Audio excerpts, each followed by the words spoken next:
പ്രവാസികാര്യമന്ത്രി വയലാർ രവി പറഞ്ഞു. എയർ ഇന്ത്യയുമായി ബന്ധപ്പെട്ട മാധ്യമപ്രവർത്തകരുടെ ചോദ്യം പ്രവാസികാര്യമന്ത്രി Vayalar രവിയെ രോഷാകുലനാക്കി.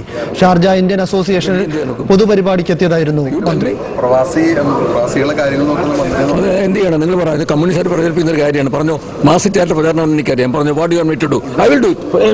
I will do. Tell me what you want me to do. നമ്മൾ ആ വേഷം കിട്ടുന്നു വേണ്ട. നമ്മളും ഈ രാഷ്ട്രീയത്തിനകത്ത് പറയണ്ട. നിങ്ങൾക്ക് എയർ ഇന്ത്യ താല്പര്യമാണോ നിങ്ങളുടെ രാഷ്ട്രീയമാണ് തീരുമാനിച്ചാൽ മതി. സ്റ്റോപ്പ് ചെയ്യാം. No no no no no നിങ്ങളുടെ രാഷ്ട്രീയം പറയണേ. നിങ്ങളുടെ രാഷ്ട്രീയം പറഞ്ഞ എന്നോട് ആ മാസറ്റ് കളി എന്തൊക്കെ വേണ്ട. ഞാൻ നിനക്ക് നാട്ടിൽ കാണുന്നതിനെയാ നാട്ടിൽ കാണുന്നത്. ന്യൂസ് ഓവറിലൊരു ഇടവേള.